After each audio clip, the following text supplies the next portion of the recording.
కోపాన్ని తగ్గించుకోవడం ఎలా? మనకు కోపం వచ్చినప్పుడు జనరల్‌గా నంబర్స్ లెక్కపెట్టుకోవడం, లేకపోతే గాలి తీసుకోవడం ఇలాంటివి చేస్తే కొంతవరకు తగ్గుతుంది. అదే కాకుండా ఇంకో టెక్నిక్ ఏంటంటే, ఒక రకమైన ఇమాజినేషన్‌ను ప్రాక్టీస్ చేసుకోవాలి. మన నోట్లోంచి ఒక ప్రవాహం అంటే వాటరు మంచి సువాసన కలిగిన వాటర్ ప్రవహిస్తున్నట్టు, అందులోంచి మంచి మాటలంటే ఫ్లవర్స్ ఇలాంటివన్నీ ఫ్రూట్స్ వస్తున్నట్టు, జనాలు వాటిని తీసుకుంటున్నట్టు మంచి మాటలు వచ్చినప్పుడు అలా ఇమాజిన్ చేసుకుంటూ ఉంటాను. నిజంగా మనకు కోపం వచ్చినప్పుడు మన నోట్లోంచి వచ్చి వాటర్ అంతా బురద నీరు అయిపోయినట్టు, బ్యాడ్ స్మెల్ వచ్చినట్టు, నిజంగా తిట్లు ఏమైనా ఉంటే పంది, కుక్క అనేవి మన నోట్లోంచి వచ్చినట్టు, జనం పారిపోతున్నట్టు ఊహించుకోవాలి. ఇలా మనం కరెక్ట్‌గా ఇమాజిన్ చేసుకుంటే మనలో ఉన్న కోపం చాలా వరకు తగ్గుతుంది.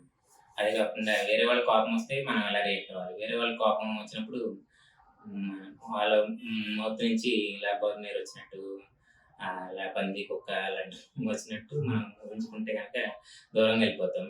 మనం కూడా రియాక్ట్ అయ్యి బురద వదిలితే మనం వాటిలో చిక్కుకుపోయి, ఆ బురదలో బయట నుంచి పడడానికి కొన్ని నెలలు, సంవత్సరాలు కూడా పట్టొచ్చు. ఈ రకంగా ఇమాజిన్ చేసుకుంటే మన కోపం నుంచి చాలా వరకు తగ్గించుకోవచ్చు. Thank you.